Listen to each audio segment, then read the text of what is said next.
Berbicara kurikulum merdeka,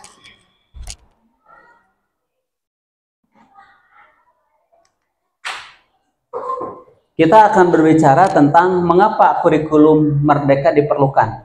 Kemudian tahapan kebijakan kurikulum, ketiga dampak positif kurikulum merdeka, isu implementasi dan mitigasi, kemudian langkah selanjutnya bagi sekolah, Pemda, dan pemangku kepentingan lain. Kalau ditanya mengapa kurikulum merdeka, Bapak dan Ibu, kenapa kurikulum merdeka? Nah, di sini kan kita sudah banyak ya, di SMP sudah tahun ketiga ya, di SMP. Ada yang bisa membantu memberikan gambaran? Ada, Bu? Tiba pakai tenda naon? Bacaan badai? Badai ngadugikeun? Cakap? Oh, siap. Ya, baik. Saya percaya Bapak dan Ibu sudah punya pemahaman, tapi saya tidak akan berbicara tentang kurikulum secara keseluruhan. Gambarannya begini saja. Menurut mereka, kurikulum merdeka diperlukan karena untuk menyesuaikan dengan kondisi zaman. Satu itu ya. Jadi lain berarti ganti menteri, ganti kurikulum. Walaupun terkesan seperti itu. Tapi alasan mereka adalah untuk menyesuaikan dengan kondisi zaman. Kenapa harus disesuaikan dengan kondisi zaman? Karena kehidupan dan teknologi semakin hari semakin berkembang. Ketika teknologi semakin hari semakin berkembang, maka harus diimbangi dengan ilmu pengetahuan. Dulu zaman saya sedang belajar, saya dulu kusabapunten pangkolot nanya, saya dulu tidak ada yang disebut dengan pembelajaran secara online. Jangankan pembelajaran online, HP-nya gitu boga bagaimana? HP-nya saja tidak punya. Kemudian kalau dilihat dari kemampuan guru yang baik waktu itu adalah guru yang ketika masuk kelas membawa 2 buah kapur, kemudian dia nulis. Anak-anak tolong perhatikan, nulis, nyian rumus dan lain sebagainya. Anak-anak disuruh diam saja, gitu kan? Itu zaman itu, zaman dulu. Sampai akhir saya selesai kuliah S1, tidak ada.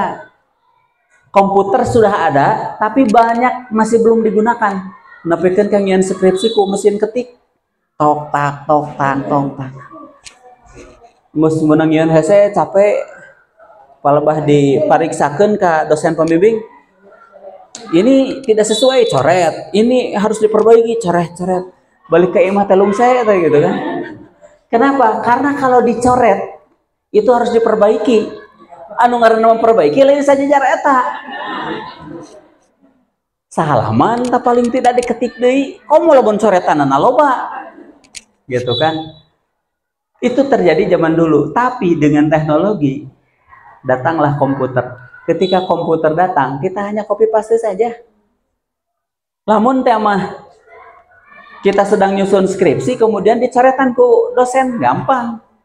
Kita tinggal hapus sudah dicoret, nah ganti dengan kata-kata yang sesuai keinginan dosen. Kemudian yang lainnya tinggal print saja. Geus teu hese teu ngetik deui kabeh kan gitu. Itu teknologi kan begitu. Ternyata seiring waktu, kalau dulu hanya sebatas itu, sekarang mah diikuti dengan perkembangan IT yang lebih baik lagi. Bapak dan Ibu, kalau membuat skripsi, sekarang tinggal minta ke AI, Artificial Intelligence.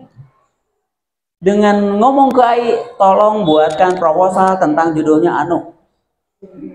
Ketik di sana, jo, dengan menggunakan chat GPT. Jo panjang weh. Kita tinggal copy, paste weh. Perbaiki weh seutak saeutik. Dalam waktu hitungan menit udah beres. Zaman sekarang Ya. Itu dengan ChatGPT ya. Ada yang sudah menggunakan? Menggunakan kernaon, Pak Ilpan. Bikin soal dengan mudah menggunakan itu. Tapi ada tapinya. Yang diperlukan oleh kita adalah apa? Faham dulu. Kalau kita tidak paham, sok sana jangan soal dijienkan, soalnya mungkin kemana maksudnya gitu kan. Atau kalau membuat karya tulis, itu bisa saja kita ngambil dari AI, EA, nanti dibaca nama EA, Artificial Intelligence ya. Itu ngambil dari EA. Tapi kalau kita tidak paham, maka hal yang diperlukan itu tidak sesuai. Termasuk kalau Bapak Ibu mau RPP atau modul ajar juga bisa dari sana. Ada yang buat RPP dari sana? Nah, belum. Nah, jeung teu silakan saja, tapi saya katakan kita harus paham. Nah, kenapa harus paham? Karena saya melihat ada di antaranya Bapak Ibu guru, sok sanajan IE belum ada juga waktu itu, kita bisa carikan di internet. Ngambil RPP milik orang lain. Dosa teh henteu da itu oge geus ngaridokeun kalau mau di matak diiklankeun oge ngan bedana teh aya nu kudu mayar jeung aya gratisan kan gitu ya. Itu geus diridokeun mah enggak bade dianggo macenakan gitu. Ada di antaranya guru-guru yang ngambil RPP dari sekolah lain. Boleh. Hanya kelihatannya RPP tersebut tidak sesuai dengan kondisi apa yang ada di sekolahnya. Nu paling katingali naon? Penggunaan sarana. Di dalam penggunaan sarana, kusabab RPP namun nang copy paste teh, alat yang digunakan adalah komputer. Terus Infocus. Aya ditingali di sakolahna Infocus boga hiji oge. Sok dikunci eta teh. Kira ngajar make Infocus. Hah? Lain di dia eta mah di sekolah nu lain di batur ieu mah.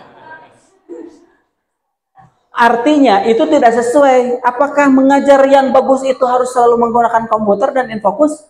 Tidak. Belajar yang baik adalah guru yang mampu menggunakan lingkungan untuk menjadi bahan pembelajaran. Belajar yang baik kan begitu. Tidak selalu harus lihat komputer.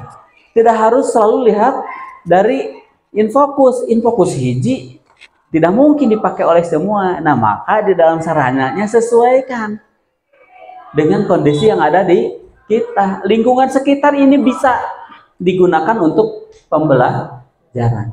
Oke, baik. Jadi itu yang menjadi mengapa kurikulum diperlukan supaya mengimbangi kondisi zaman. Tapi di sini ada kata merdeka. Apa sih merdekanya bagi siswa? Nah, mereka para pemikir di dinas di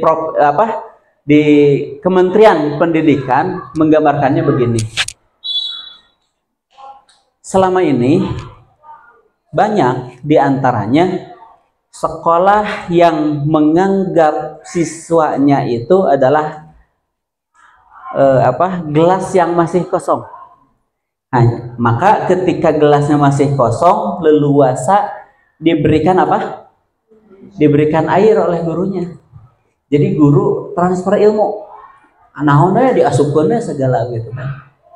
Nah, padahal kita sekarang harus sadar bahwa kemampuan siswa itu ketika masuk kelas bukan berarti kosong.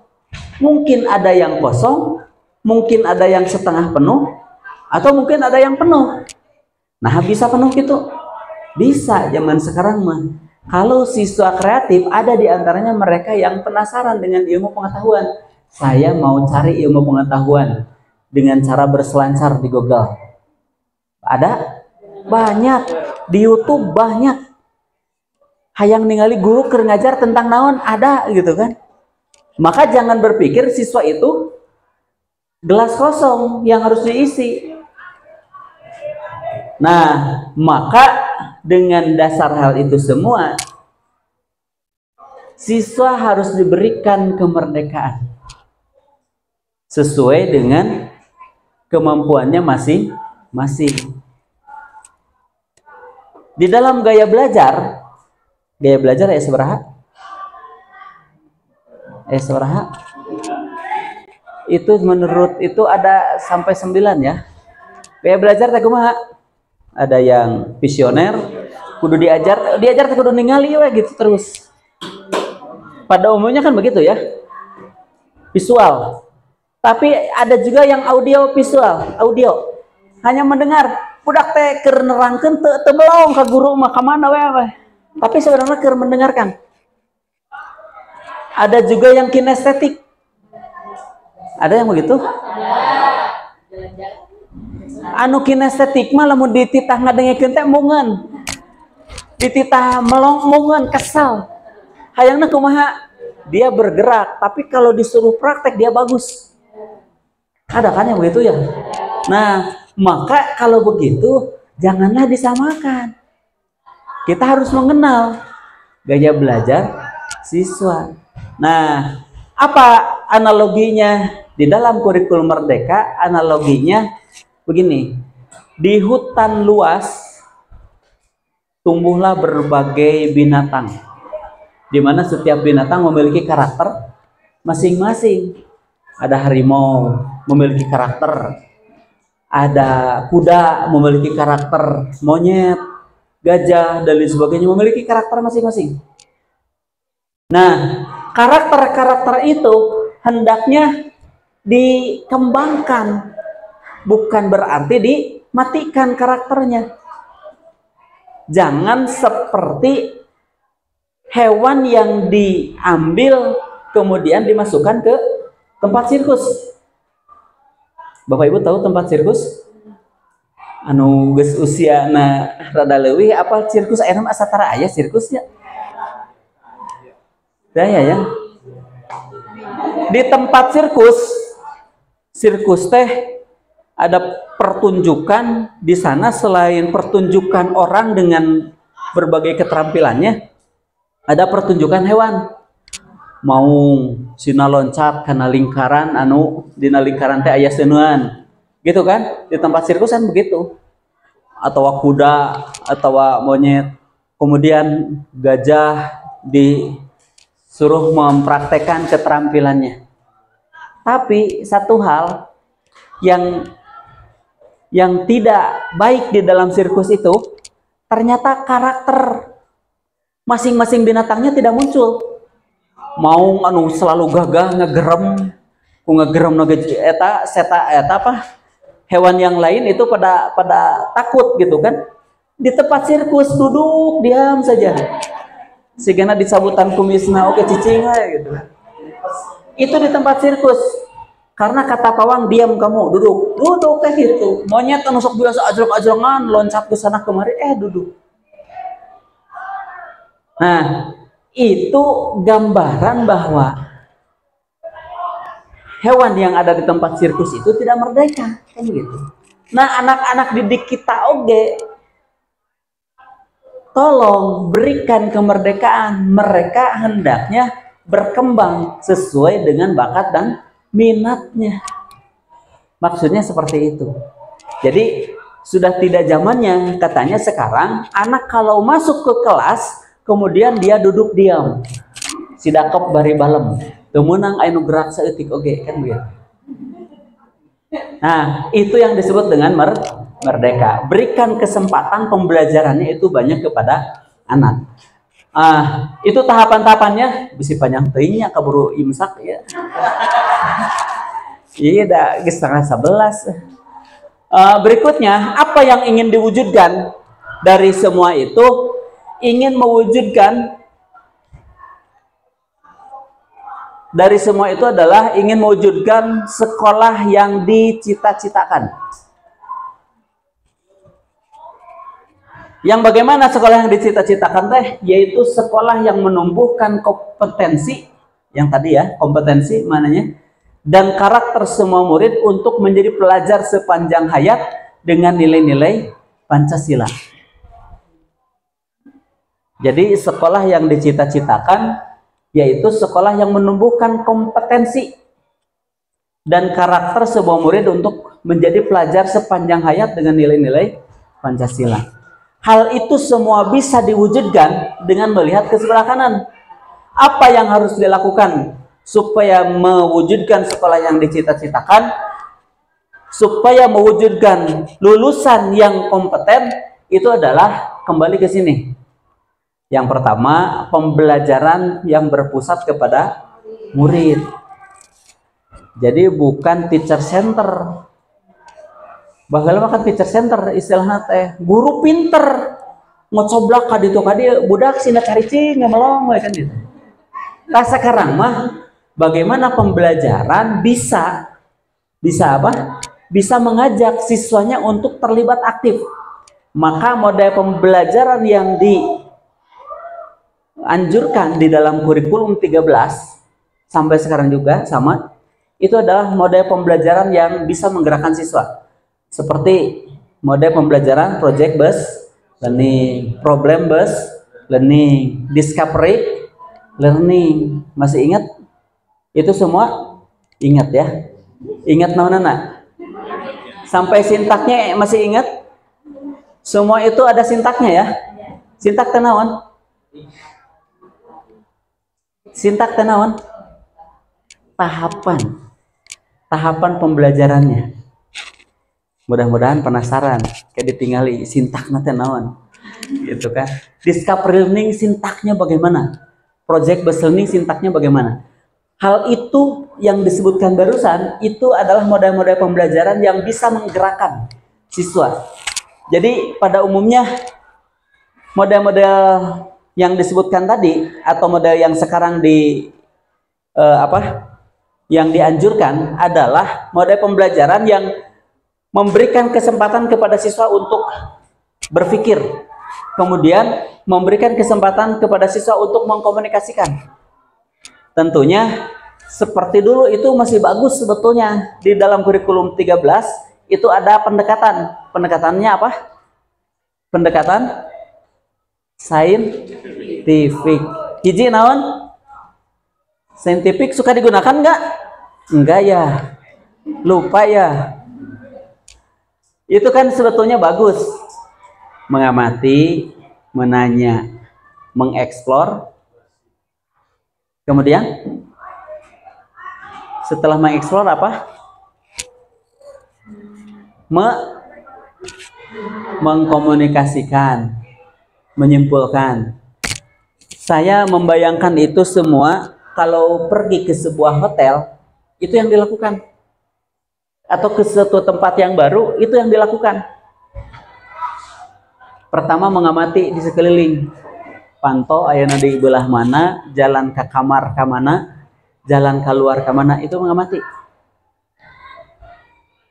Setelah diamati, gering hayang ke toilet. Toilet belah mananya? Menanya kita ke resepsionis teh. Saya mau ke toilet, toiletnya sebelah mana? Itu Pak, sana di sana. Itu kan menanya. Setelah itu kita mengeksplor, cari-cari di hotel teh aya naon, mana ruang makan, mana ruang pertemuan dan lain sebagainya. Kita sama kan kalau pergi ke tempat yang baru begitu. Setelah mengeksplor, kemudian kita mengkomunikasikan, ngobrol jeung babaturan teh. Ngobrol ka ditu ka dieu. Setelah diobrolkeun, ternyata kita semakin paham. Semakin paham, setelah paham, jadi kesimpulan, oh di hotel ieu mah kieu tah, anu gitu kan. Nah, di dalam pembelajaran juga itu teh masih bisa diterapkan.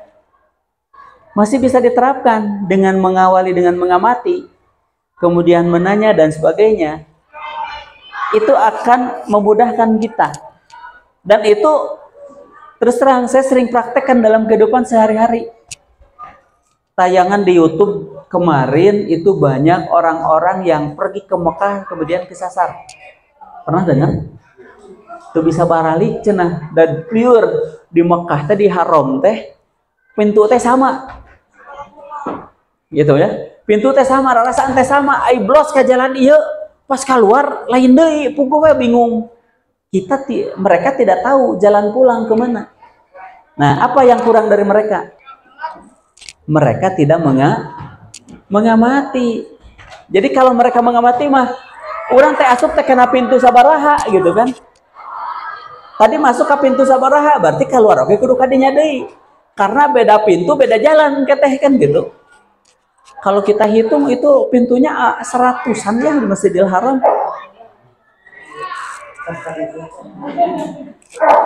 Malahan mah tina setiap pintu teh karakternya beda-beda. Saya waktu di sana waktu itu ke setiap pintu itu mapai. Ternyata ketika di papai banyak pengalaman berbeda. Oh, panto ieu mah pintu ini menghadap ke sana, kadituna teh WC seberang hiji. Panto ieu ketika dilihat keluar menghadap ke WC sabaraha, menghadap keluar ieu anu ka ajian, ieu anu ka tempat ngelontar, ieu kemana gitu.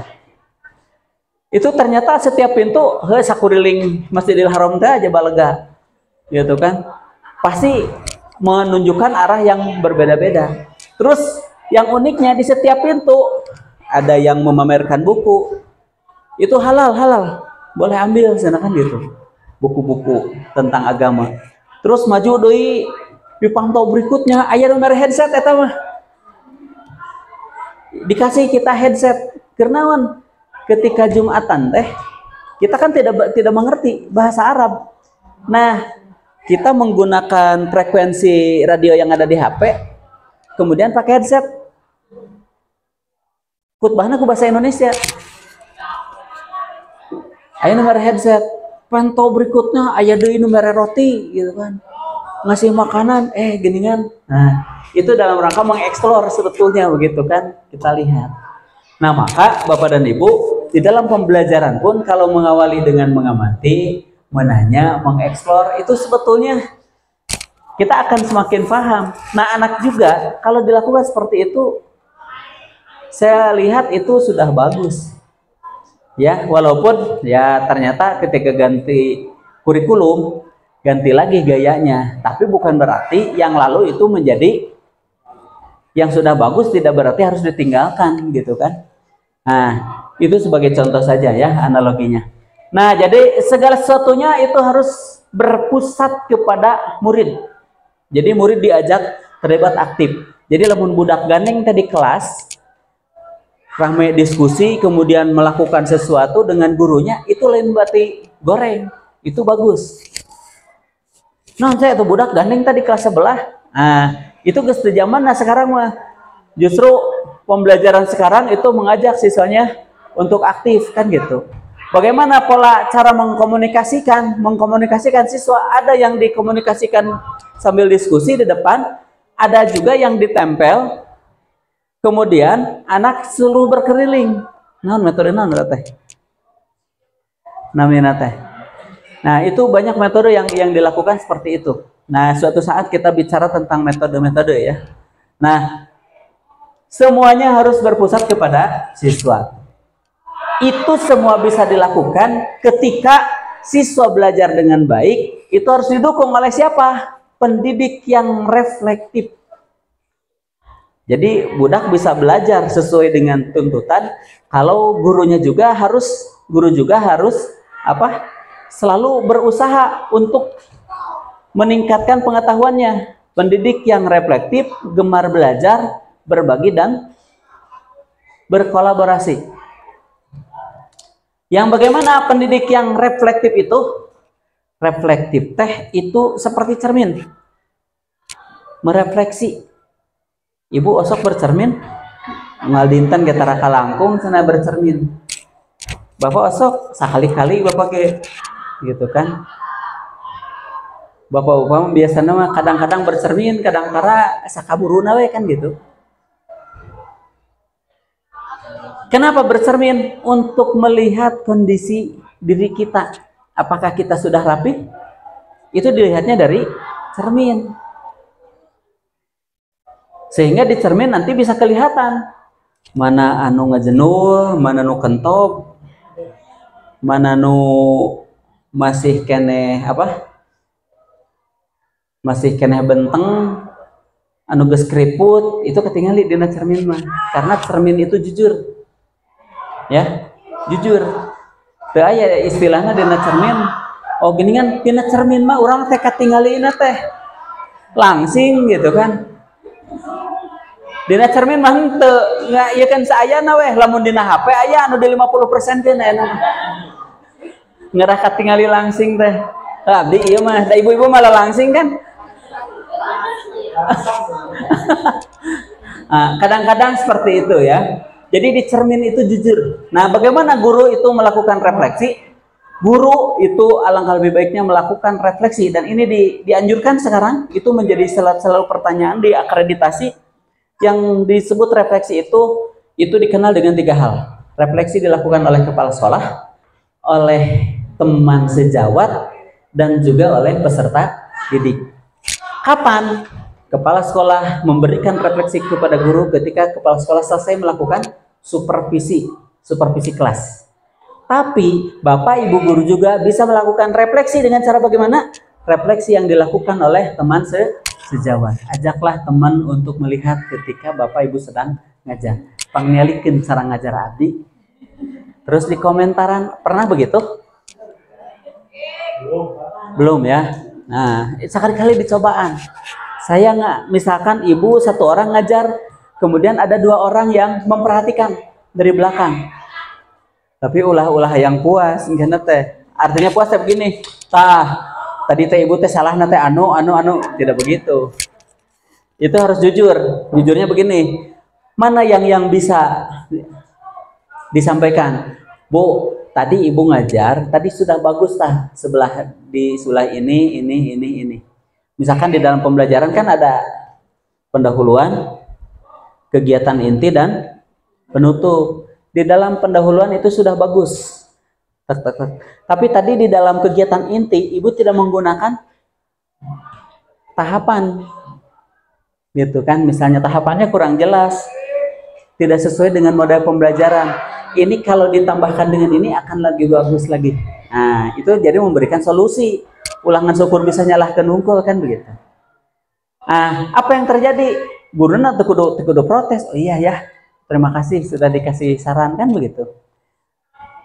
Tapi sebaliknya, bagi yang mengamati nanti akan tumbuh rasa percaya diri. Setelah mengamati, batur ge gini gitu ngajar teh. Kalau saya yang ngajar, saya bisa saja menggunakan cara seperti ini, dan yang saya lakukan itu sudah lebih bagus. Gitu kan? Lamun melihat guru yang sedang menjelaskan itu tidak lebih bagus dari yang dia lakukan. Boleh begitu, boleh, tumbuh rasa percaya diri. Tapi ada kalanya orang yang mengamati, guru yang mengamati melihat orang lain sedang mengajar, iya ya, bagus juga ngajar seperti itu. Rek ditunggu diturutan gitu kan? Bisa saja begitu. Jadi jangan berpikir kalau misalkan ngajar dilihat oleh orang lain, takut terjadi sesuatu apa-apa. Enggak, dalam rangka saling menguatkan. Pak Ilpan tadi tampil di sini, tampil perdana. Padahal mah lain perdana dong, ngapoe oke tampil di hadapan siswa mah. Tapi karena terbiasa disaksikan oleh teman-teman, rada nervous kan gitu. Sanes. Karena jam terbang belum terlalu tinggi kan gitu. Itu sebetulnya itu biasa saja, wajar-wajar saja, dan orang akan terlatih ketika terbiasa. Saya dulu waktu pertama diangkat jadi PNS, Pak Ilpan, tugas ke Talegong. Ketika datang ke Talegong, yang namanya sekolah USB, semua baru, hanya kepala sekolahnya yang lama, guru-gurunya baru. Kebetulan waktu pertama datang ke sana, saya sebagai kesiswaan. Sebagai seorang kesiswaan, saya mengatur jadwal untuk kegiatan upacara bendera. Selain petugasnya oleh siswa diatur, kemudian kita juga mengatur jadwal siapa yang menjadi pembina upacara. Ternyata dari 15 orang guru yang bareng sama-sama datang,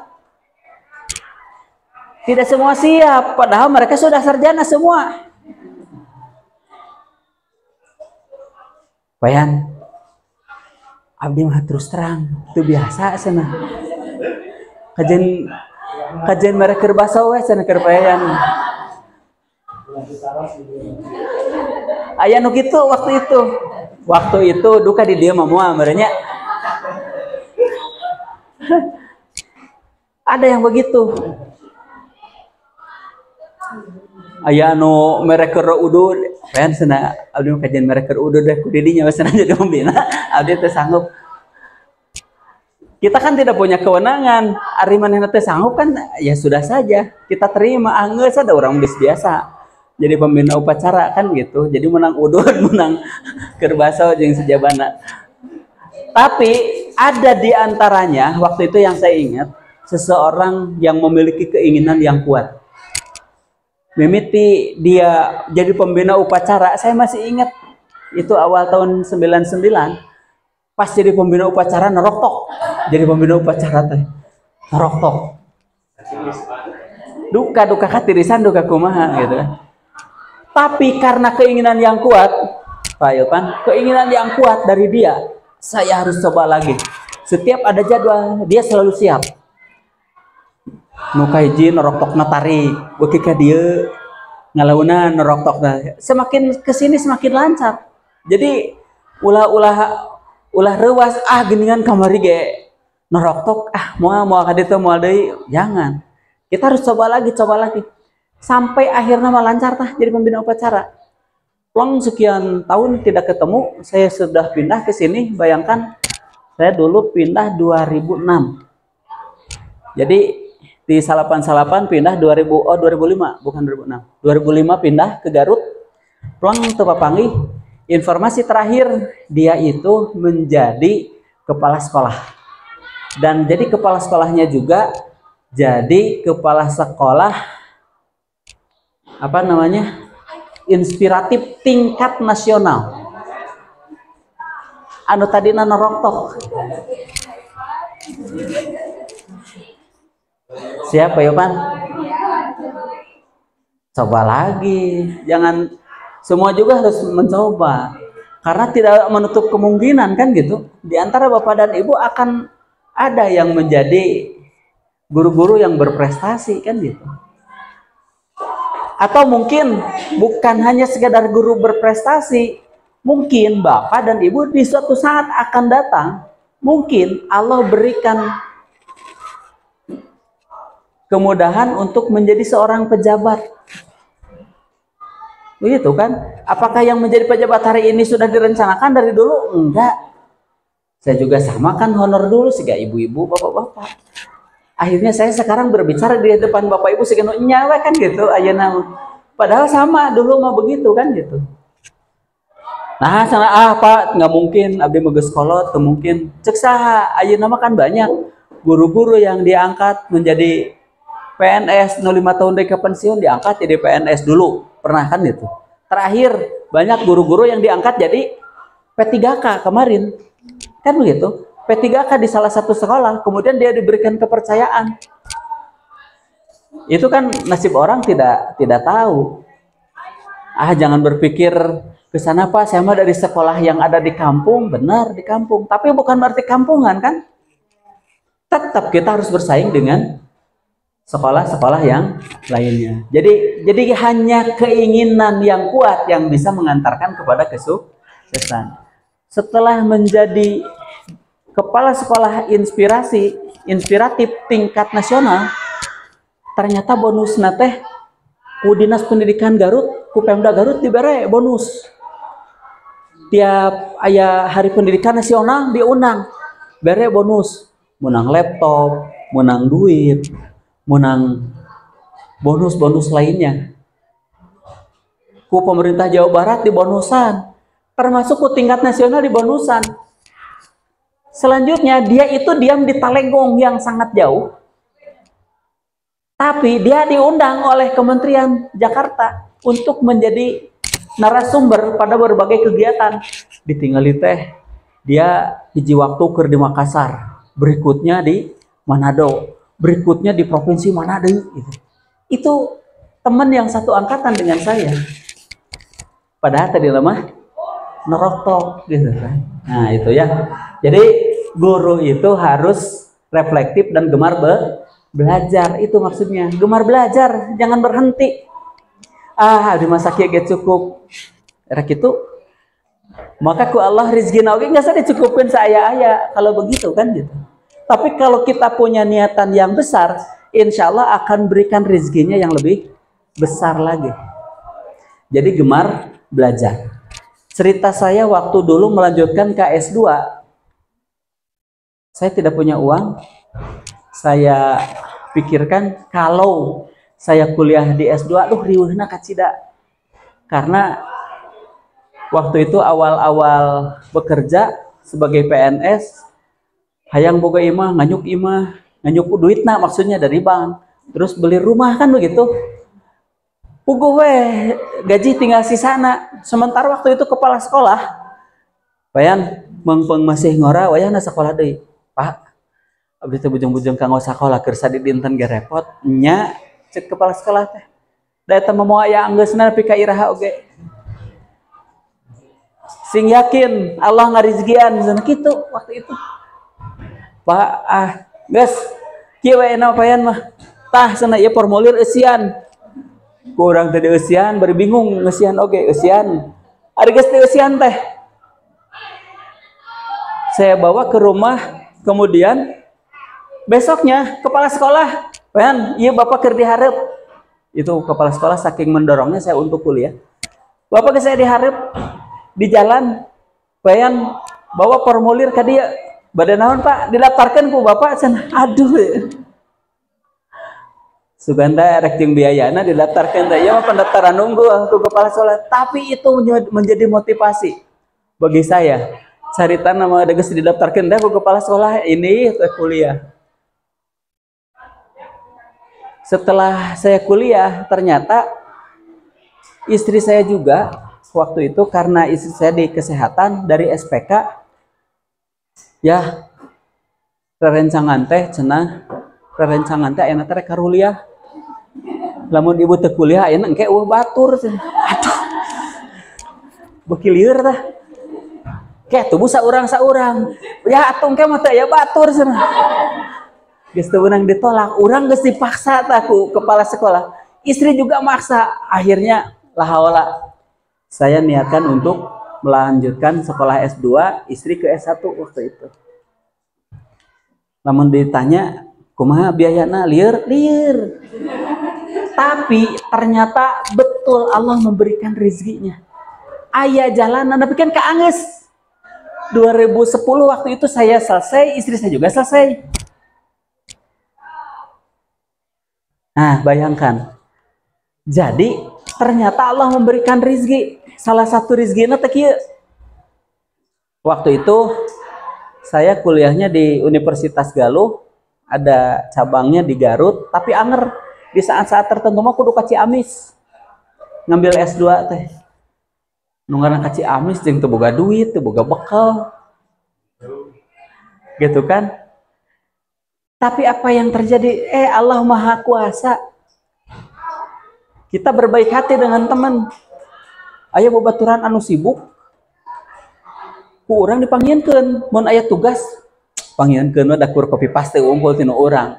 Bedakeun saeutik gitu kan. "Kang, tugas beres." "Ya sip cenah," gitu kan nyebutna teh. "Ya sip cenah." Manehna kan sibuk. Tapi dia boga mobil. Setiap berangkat nyawa ngajemput ke rumah teh. "Yan, hayu cenah." Geus di jalan teh, urang teh ape ngodok pesak. Pas di pom bensin teh ngodok pesak. Naon jeung ngodok pesak? Sebelah nyepongan setir, sebelah nyepongan leugeun urang. Cicing cenah tong ngodok pesak. Matak mau mobil ge geus siap jeung bensinna. Ya Allah, itulah nikmat ya. Jadi nikmat. Ketika kita melakukan sesuatu, Allah yang memberikan rezekinya. Kalau kita tujuannya baik. Jadi Bapak Ibu yang masih muda, jangan pernah berpikir, geus weh semet dieu ge, cukup urang. Enggak. Anu merasa dirinya masih muda. Itu bisa diukur ke umur tah, masih muda teh. Padanya punten. Padahal lagi masih muda gitu kan, karena padahal melihatnya yang lebih tua. Loba batur lu geus kolot. Saya salut kalau orang SMP tahu Pak Eko. Tahu ya Pak Eko, Pak Jena.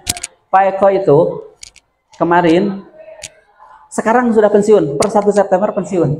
Tapi sedang melanjutkan kuliah ke S3. S3 di UPI.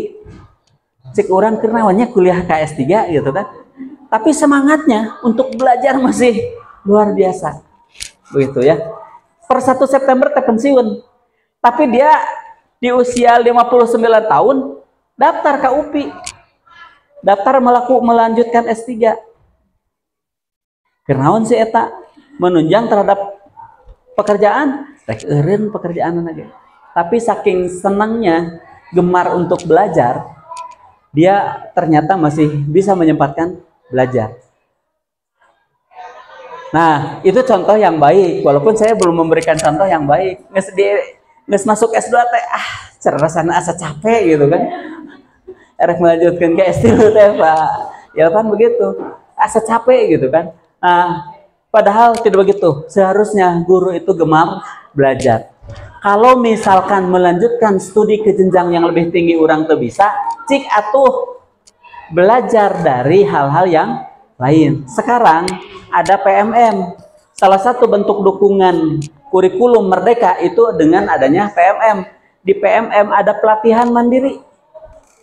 Ada berapa orang yang sudah punya sertifikat di PMM? Nah, hajar empe. Ada? Sudah berapa sertifikat, Pak? 2. Alhamdulillah. Itu tentang apa saja? Oke, Pak Fahmi udah 2 ya. Pak Fahmi ngajar di sekolah mana dulu? Di SMP sama? Oh, di sini. Oke. Luar biasa Pak Fahmi. Mudah-mudahan bisa diajak teman-teman ya untuk belajar. Ya, ibu-ibu jarang pekennya soalnya Pak Fahmi. Ada ibu satu tentang apa? Oke, dua-duanya sama. Itu sampai kalau sudah dapat sertifikat, maka ada unjuk aksi nyata ya. Aksi nyatanya udah.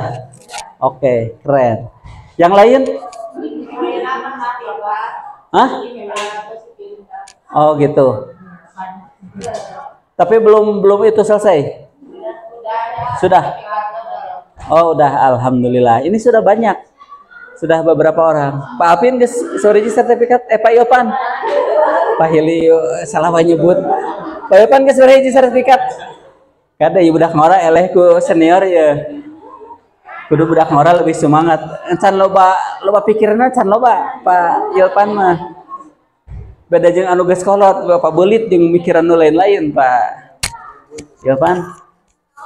Ah, itu sudah bagus ya, dan itu harus dilanjutkan supaya Bapak Ibu punya pemahaman yang utuh tentang kurikulum Merdeka. Jadi itu yang menunjukkan Bapak dan Ibu gemar belajar. Jadi tidak berhenti ya.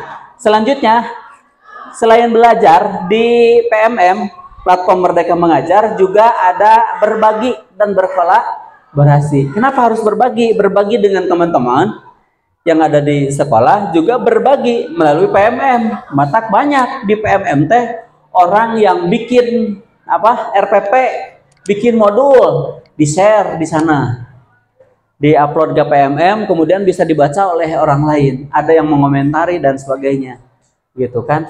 Nah, itu yang diharapkan dalam rangka mewujudkan sekolah yang dicita-citakan. Tapi apakah cukup sampai di sana? Belum. Ada bagian yang lainnya, yaitu sekolah juga harus menciptakan iklim sekolah yang aman. Nukumari aman teh? Terbebas dari perundungan. Nah, di sekolah masih ada yang perundungan? Ada. Tetangga kita beberapa bulan yang lalu dikerubuti ke wartawan.